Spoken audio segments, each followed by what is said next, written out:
What's up, everybody? This is Mirandus Crafter.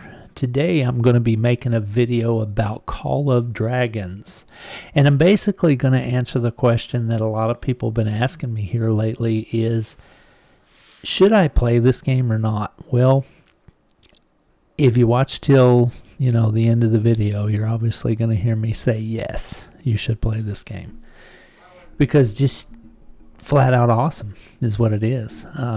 I love this style of game. I have been playing this style of game for, oh boy, I don't even know how long. It's been a long time, because the first one that I ever remember seeing was about, 12 or so years ago. Came out on the iOS store, because I've always been an iPhone user.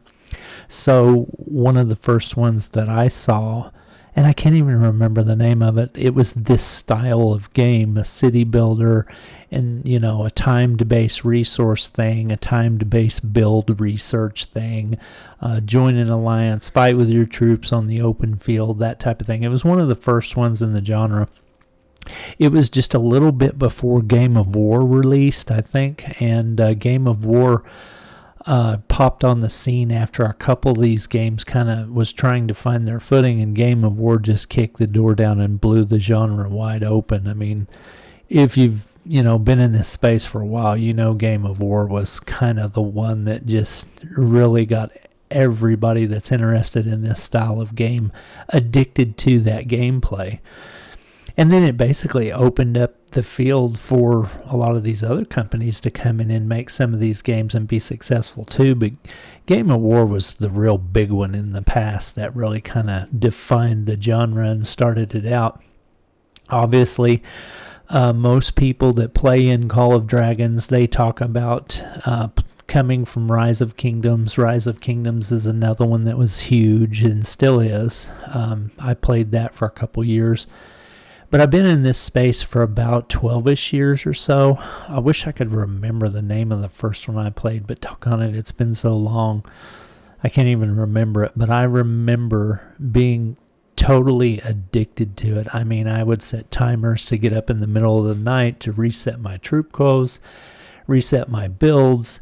I would call my wife from work and ask her to move troops for me or reset builds while I was at work and couldn't get on my phone to do it.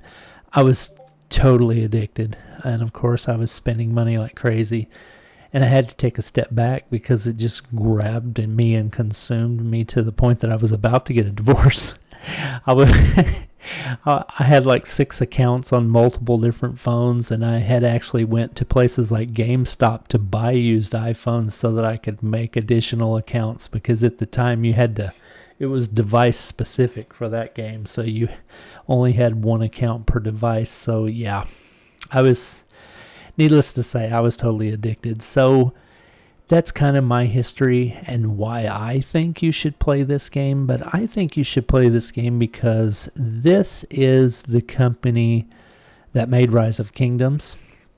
And Rise of Kingdoms is a huge success. I mean, I thought Rise of Kingdoms was great. But Rise of Kingdoms had some problems, though. One of the problems that really kind of drove me from the game was just the excessive pay to win in the whale situation. It was fun for a while, but once the whales really get a hold of a game, it kind of kills the life out of it. Yeah, it's great for them because they have unlimited funds and unlimited game currency and all that kind of stuff, but they can really suck the life out of a game for the average free-to-play player or the low spender, low to mid spender, because there's just nothing you can do to go against those type of people. When they have 1 billion power and your whole alliance only has 100 million, it's just nothing you can do. And yes, there are big groups that band together to try to take down the whale, and sometimes they can succeed, but more often than not, the gap between power between somebody who has thousands to throw at a game like this versus those that don't, no matter how many there are, it's just too great for them to bridge the gap. that was kind of one of the things that chased me away from Rise of Kingdoms. But this game has something really cool going for it. It has a season mechanic to where after a certain amount of time, the seasons are going to reset, which means that when you're playing, you play up to a certain amount of time and then things reset. So the gods are gone, long gone, their legends live on. Tamaris, the ancient land sustained by the world tree's splendor, is home to many strange and wondrous creatures. The elves sing odes upon the banks of their streams, and the orcs hunt game throughout the mountains and rivers. The humans till the fields of the plains, and all races multiplied and spread across Tamaris. But many long years of conflict follow. And then it goes on, and it just kind of, talks about the things that they're looking to do in the game. Phase 1 is where we're at right now. It's where you defeat and purify behemoths across Tamaris to free them.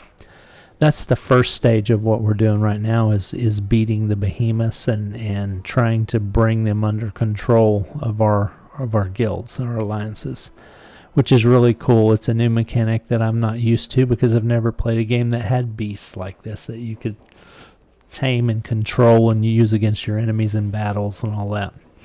Phase 2 will be when the passes open up. So anybody that's familiar with these style of expansion open field war games understands that your map is gated by passes.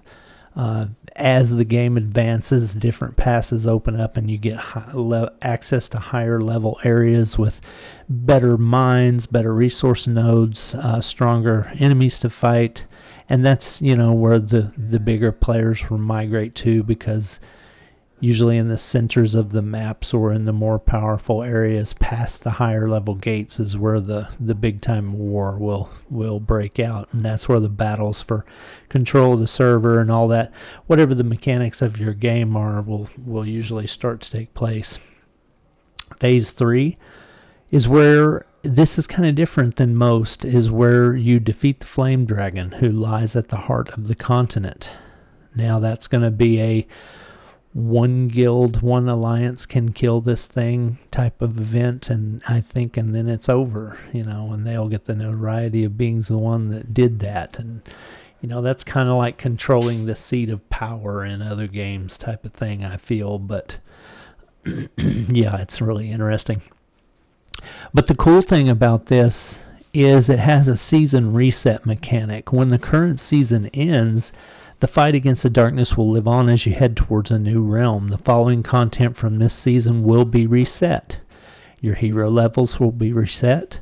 Your tactics manuals that you use to get XP on those heroes, your command point items, artifact levels, the amount of dust you've collected to put into your relics to level them up, the policies you've enacted, the amount of prestige you've earned from different mechanics in the game, merits, medical supplies, Dragon Trail, which is kind of a little side mini game thing that you can play. The progress in that will reset. And then other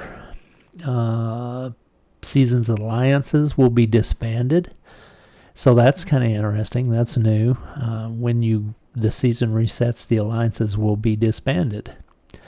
Yes, I know that people will just group right back up, but it's just cool because it forces them to have to consider, if what they did the previous season worked, maybe they want to seek a change. And by forcing them to disband, you cause them to have to think about that. And some people may opt for a change at that time, and it makes things fresh and new. Their names will be reserved for 7 days, and, that's kind of cool. But this is one of the mechanics that make this game different, and I think that the season reset mechanic will kind of offset the whaling a little bit to where it makes it almost feel like you have a chance as a non-whale again.